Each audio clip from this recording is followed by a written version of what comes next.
काल रात्री भाकऱ्या बनवल्या, त्यामुळे भात उरला. तर हा रात्रीचा भात होता.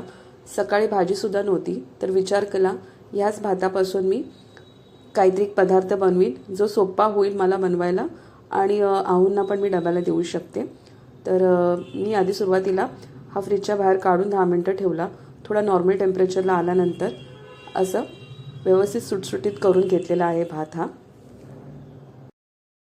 सर्वात प्रथम आपण इथे 1.5 चमचा गरम मसाला घातलेला आहे. यानंतर तिखट किती कमी जास्त खातात त्याप्रमाणे लाल तिखट घालायचं आहे. इथे मी मालवणी मसालाच घातलेला आहे, माझ्याकडे तोच होता सध्या अवेलेबल. आणि अर्धा चमचा हळद घालायची आहे.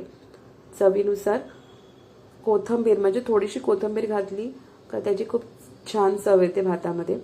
आणि शेवटला आपल्याला मीठ घालून मिक्स करून घ्यायचा आहे हा भात. हाताने छान मिक्स केला तर तो छान एकसारखा मसाला आणि मीठ सगळ्या भाताला लागतो. तर सुरुवातीला तर मी चमच्याने मिक्स केलं, नंतर हाताने कालवून घेतलं. ते खूप सोपं जातं आणि पटकन काम होतं. तर अशा पद्धतीने व्यवस्थित मिक्स करून आपल्याला हा मॅरिनेट करून ठेवायचा आहे 5 मिनिटासाठी. भात छान मिक्स करून आपल्याला 5 मिनिटं साईडला ठेवून द्यायचं आहे. यानंतर जाड बुडाची पसरट कढई अशी घ्यायची आहे. त्यामध्ये 1 मोठा चमचा आपल्याला तेल घ्यायचं आहे. छान तेल गरम झालं की मध्यम आकाराचा बटाटा आपल्याला कच्चा अशा मध्यम आकाराच्या फोडी करून तेलावरती तळून घ्यायचं आहे. हाय फ्लेमवरती सुरुवातीला तेलावरती तळायचं आहे. थोडा रंग बदलला बटाट्यांचा की असं साईडला करायचं आहे. आणि त्याच तेलामध्ये 1 चमचा मोहरी, 1 चमचा जिरं, 7 ते 8 कढीपत्त्याची पानं, थोडंसं हिंग आणि हवे असल्यास तुम्ही लसणाच्या पाकळ्या तुम्ही बारीक चिरून घालू शकता, ते ऑप्शनल आहे. आणि मध्यम आकाराचा बारीक चिरलेला कांदा आपल्याला कापून इथे फोडणीला घालायचा आहे आणि व्यवस्थित ती फोडणी द्यायची. एकदा छान नरम झाला कांदा की आपण बटाटे सोबतच ती फोडणी मिक्स करून घ्यायची. बटाटे पटकन शिजायला हवा आणि फोडणीला पण थोडी चव यायला हवी, त्यासाठी थोडंसं मीठ आपल्याला घालायचं आहे आणि व्यवस्थित मिक्स करून घ्यायचं आहे.